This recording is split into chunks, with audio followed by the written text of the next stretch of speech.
S Sajeev Kumar എഴുതിയ മനഃശാസ്ത്ര കഥ വിചിത്രമായ നിലവിളി. തിരക്കിട്ടുള്ള ലാസ്റ്റ് മിനിറ്റ് തയ്യാറെടുപ്പ് പോലെ ഏറെ നേരമായി കണ്ണാടിക്ക് മുന്നിലായിരുന്ന മീര തൻ്റെ ലുക്ക് ഒന്നുകൂടി ഉറപ്പുവരുത്തിയ ശേഷം വീട് ആകെ ഒന്ന് നോക്കി. പിന്നെ ശൂന്യമായ തൻ്റെ വീട് പൂട്ടി അതിനേക്കാൾ ശൂന്യമായ മനസ്സുമായി ബസ് സ്റ്റോപ്പിലേക്ക് ധൃതിയിൽ നടന്നു. നഗരത്തിലെ ഒരു പ്രധാന ആശുപത്രിയിലെ OP ലക്ഷ്യമാക്കിയാണ് ആ പോക്ക്. എന്തിനാണ് ആ ധൃതി? എന്താണ് അവളുടെ രോഗം? ദൈവത്തിനറിയാം. ഡോക്ടർ ജോയുടെ കൺസൾട്ടിംഗ് മുറിക്ക് മുന്നിലെ അനേകം രോഗികളിൽ ഒരാളായി മീര തൻ്റെ ഊഴം കാത്തിരുന്നു. സീനിയർ നഴ്സായ ജനോവ കുറച്ചകലെ പ്രത്യക്ഷപ്പെട്ടത് കണ്ട മാത്രയിൽ തന്നെ മീര തൻ്റെ മുഖം എതിർദിശയിലേക്ക് തിരിച്ച് ഹാൻഡ് ബാഗ് കൊണ്ട് സൂത്രത്തിൽ മുഖം മറച്ചു. അത് ജനോവയുടെ ശ്രദ്ധയിൽപ്പെട്ടെങ്കിലും അവരത് കണ്ടതായി ഭാവിച്ചില്ല. അങ്ങനെ ഭാവിച്ചാലും വിശേഷമില്ലെന്ന് ജനോവയ്ക്കറിയാം. മീരയെക്കുറിച്ച് ജനോവയ്ക്ക് കാര്യമായ ചിലതറിയാം, ചില രഹസ്യങ്ങൾ. വേറെ ഏതെങ്കിലും ഡോക്ടറെ കാണാനായാണ് മീര കാത്തിരുന്നതെങ്കിൽ ആ നിമിഷം തന്നെ ജനോവ കൺസൾട്ടിംഗ് മുറിയിലേക്ക് ഇടിച്ചു കയറി മീരയെ സംബന്ധിക്കുന്ന രഹസ്യം ഡോക്ടറോട് തുറന്നടിക്കുമായിരുന്നു. മീരയെ കഴുത്തുരു പിടിച്ച് പുറത്താക്കാനുള്ള സാഹചര്യം ഒരുക്കുമായിരുന്നു. ഒരു നഴ്സിന് വേണ്ട കാരുണ്യമില്ലെന്നത് പോയിട്ട് ഒരു സാധാരണ സ്ത്രീയുടെ ദയ പോലും ജനോവയ്ക്കില്ലെന്ന് അവരുടെ ഭർത്താവ് അന്നു രാവിലെയും പറഞ്ഞിരുന്നു. പന്നികളെ കൈകാര്യം ചെയ്യുന്ന പണിക്ക് കൂടുതൽ മാന്യത കിട്ടുമായിരുന്നെങ്കിൽ തൻ്റെ നഴ്സ് പണി ഉപേക്ഷിച്ച് ജനോവ ഏതെങ്കിലും പന്നി ഫാമിലേക്ക് പോകുമായിരുന്നെന്ന് അയാൾ കൂട്ടിച്ചേർത്തില്ല. അത് ആവർത്തിച്ച് അയാൾ മടുത്തിരുന്നു. ജാള്യതയോടെ മുഖം മറിച്ചിരുന്ന മീരയ്ക്ക് ജനോവയുടെ കൊള്ളരുതായ്മകളെക്കുറിച്ച് നന്നായി അറിയാം. പിന്നെ എന്തിനാണ് അവൾ മുഖം മറിച്ചത്? വേറൊന്നുമല്ല, താനൊരു കള്ളത്തരം തുടരാൻ ശ്രമിക്കുകയാണെന്ന് കൂടി മീരയ്ക്ക് നന്നായി അറിയാം. ഇല്ലാത്ത രോഗം നടിച്ച് ഡോക്ടർമാരെ പറ്റിക്കുന്നത് കള്ളത്തരമല്ലെങ്കിൽ പിന്നെന്താണ്? അവിടെ ഇരിക്കാൻ തുടങ്ങുന്നതിന് തൊട്ടു മുൻപ് അതീവ രഹസ്യമായി മീര ചെയ്തത് എന്താണെന്നറിയാമോ? ആശുപത്രിയിൽ എത്തിയ ഉടനെ നേരെ ക്യാൻറ്റീനിലേക്കാണ് മീര പോയത്. ഭക്ഷണം കഴിക്കുന്നതിനിടെ ചുറ്റും നോക്കി ആരും തന്നെ ശ്രദ്ധിക്കുന്നില്ലെന്ന് ഉറപ്പാക്കിയ ശേഷം തൻ്റെ കപട നാടകം തുടരാൻ ആവശ്യമായ ഗുളിക കൂടി അവൾ അകത്താക്കി. ഡോക്ടർമാരെ തെറ്റിദ്ധരിപ്പിക്കാൻ പാകത്തിൽ ഹൃദയസ്പന്ദനത്തിൽ താൽക്കാലിക മാറ്റങ്ങൾ ഉണ്ടാക്കാൻ പോകുന്ന ഒരു മരുന്നാണത്.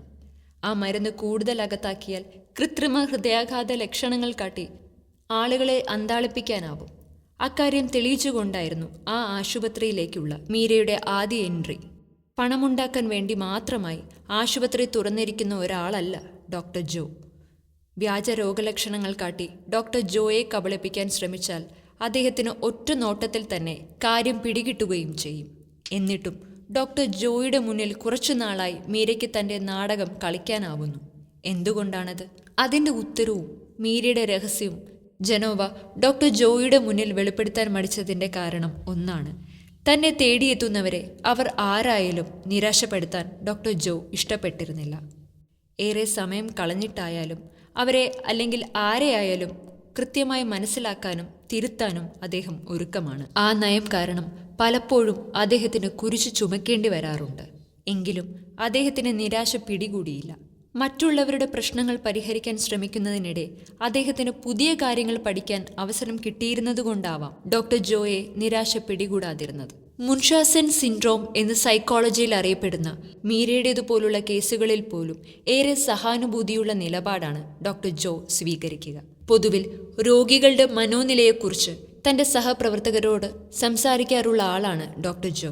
ലോകത്താകെ നിരന്തരം രോഗങ്ങളുമായി ആശുപത്രികളിൽ എത്തുന്ന നല്ലൊരു ശതമാനം പേരുടെയും അടിസ്ഥാന പ്രശ്നം വൈകാരികമാണെന്ന് ഡോക്ടർ ജോ വിശ്വസിച്ചു. സങ്കീർണ ശാരീരിക രോഗങ്ങളുമായി എത്തുന്ന പലരുടെയും രോഗത്തിനു പിന്നിൽ നിഗൂഢമായ വൈകാരികമായ പ്രശ്നങ്ങൾ കാണുമെന്ന് ഉറപ്പാണ്. ഡോക്ടർ ജോ അവസരം കിട്ടുമ്പോഴൊക്കെ പറയും, ഈ കണക്ക് മനോരോഗ ആശുപത്രികളെ മാറ്റി നിർത്തിയാണ്. അതായത് മനോരോഗ ചികിത്സ തേടുന്നവരുടെ കണക്ക് നമ്മൾ വേറെ എഴുതേണ്ടി വരും. എത്ര തന്നെ പുതിയ ആശുപത്രികൾ തുറന്നാലും അവിടെയൊന്നും കിടക്കകൾ വെറുതെ ഒഴിഞ്ഞു കാണപ്പെടാൻ പോകുന്നില്ല. എന്തുകൊണ്ടെന്നാൽ അബോധമായെങ്കിലും അനേകം ആളുകൾ രോഗങ്ങൾ ക്ഷണിച്ചു വരുത്തുന്നു. രോഗികളാവാൻ ആഗ്രഹിക്കുന്നു, വൈകാരികമായി ഒളിച്ചോടാൻ വേണ്ടി. എന്തിൽ നിന്നൊക്കെയോ രക്ഷപ്പെട്ട് അവർ ഇടയ്ക്ക് രോഗശയ്യയിൽ സുരക്ഷിതരാവാൻ കൊതിക്കുന്നു. മറ്റുള്ളവരാൽ പരിചരിക്കപ്പെടാൻ, അംഗീകരിക്കപ്പെടാൻ, ശ്രദ്ധിക്കപ്പെടാൻ. അവർ അബോധമായി തിരഞ്ഞെടുക്കുന്ന കുറുക്കുവഴിയാവാമത്. തിരസ്കരിക്കപ്പെട്ടവർ, സ്നേഹം നഷ്ടപ്പെട്ടവർ, സ്വന്തം ജീവിതത്തിൽ നിന്ന് നഷ്ടപ്പെട്ട, കവർന്നെടുക്കപ്പെട്ട എന്തൊക്കെയോ ദിവസങ്ങളിലേക്ക് തിരിച്ചു കൊണ്ടുവരാൻ അവർ ശ്രമിച്ചു നോക്കുന്നതാവാം. ശരിയാണ്, മീരയെ പോലുള്ള വ്യാജ രോഗികളുടെ കാര്യം കുറെ കൂടി സങ്കീർണമാണ്. അവർ അറിഞ്ഞുകൊണ്ട് തന്നെ രോഗികളായി വേഷം കെട്ടി വരുന്നവരാണ്. ബോധപൂർവം കാണാതെ പഠിച്ച അല്ലെങ്കിൽ മരുന്നുകളുടെ സഹായത്തോടെ ഉണ്ടാക്കിയെടുത്ത രോഗലക്ഷണങ്ങൾ അവർ ഡോക്ടർക്ക് മുന്നിൽ പ്രദർശിപ്പിക്കുകയാണ്. പക്ഷേ അവരെയും ഡോക്ടർമാർ സഹാനുഭൂതിയോടെ നോക്കി കാണേണ്ടതുണ്ട്. കാരണം ആശുപത്രികൾക്ക് കൊള്ളയടിക്കാൻ പാകത്തിൽ വന്നു നിന്നു തരുന്ന അവരും അടിസ്ഥാനപരമായി നിസ്സഹായരാണ്. തങ്ങളുടെ രോഗം അഭിനയിക്കുകയാണെന്ന് മാത്രമേ അവർക്കറിയൂ.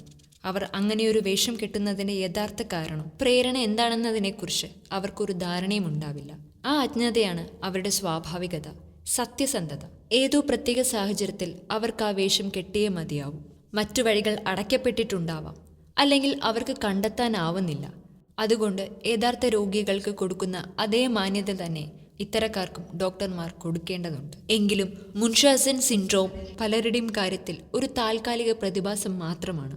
കാലക്രമത്തിൽ അവർക്ക് എല്ലാം മനസ്സിലാക്കാൻ സാധിച്ചേക്കാം, അല്ലെങ്കിൽ ഒളിച്ചോടാൻ, ദിവസങ്ങൾ മുന്നോട്ട് കൊണ്ടുപോകാൻ അവർ വേറെ വഴി കണ്ടെത്താം. പക്ഷേ ചിലരുടെ കാര്യത്തിൽ അത് ഭയപ്പെടുത്തും വിധം നീണ്ടു നിൽക്കും.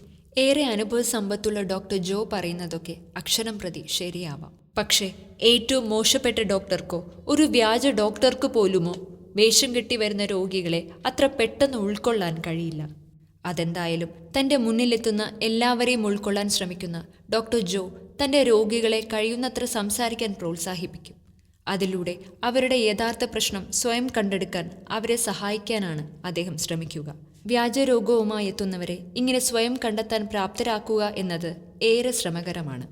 മീരയുടെ കാര്യത്തിൽ ആ പരിശ്രമം ഡോക്ടർ ജോ തുടങ്ങിയിട്ടേ ഉണ്ടായിരുന്നുള്ളൂ. അദ്ദേഹത്തിന് വേണ്ടത്ര സമയം കിട്ടാതെ പോയി. ഒരുപാട് പ്രശ്നങ്ങളുടെ തടവുകാരിയായിരുന്നു മീര. സ്കൂളിൽ ഒരുമിച്ചു പഠിച്ച രാഹുലിനോട് മീര വളരെ അടുത്തിടപെട്ടിരുന്നു. മെഡിക്കൽ കോളേജിലും ഒന്നിച്ചായപ്പോൾ അത് പ്രണയമായി. സംഭവബഹുലമായ 2 വർഷങ്ങൾ. 3-ാം വർഷം ഒരു വിദ്യാർത്ഥി സംഘടനത്തിൽപ്പെട്ട് രാഹുൽ ആശുപത്രിയിലായി. 3 മാസത്തെ അബോധാവസ്ഥ, പിന്നെ മരണം. അതോടെ മീര പഠനം തുടരാനാവാത്ത നിലയിലായി. 1 വർഷത്തിലേറെ നീണ്ടുപോയി ചികിത്സ.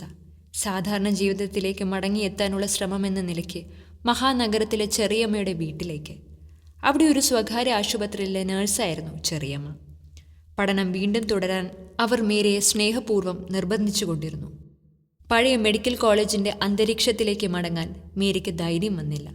1-2 വർഷങ്ങൾ കടന്നുപോയി. ഒടുവിൽ സ്നേഹസമ്മർദ്ദങ്ങൾ വഴങ്ങി ചെറിയമ്മയുടെ മകൾക്കൊപ്പം നഴ്സിംഗ് കോഴ്സിന് ചേർന്നു. ആദ്യമൊക്കെ മാനസിക സംഘർഷങ്ങൾക്കിടയാക്കിയ പുതിയ സാഹചര്യത്തോട് പൊരുത്തപ്പെടാൻ ചെറിയമ്മയുടെ മകളുടെ സാന്നിധ്യം സഹായകമായി.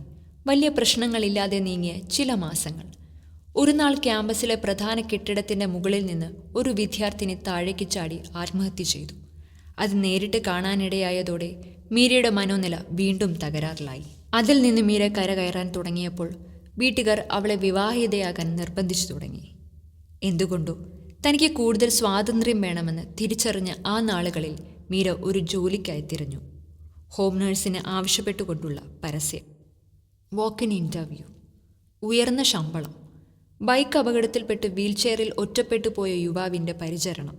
അതായിരുന്നു ജോലി. മധ്യവയസ്സുള്ളവരെയാണ് പ്രതീക്ഷിച്ചിരുന്നത്.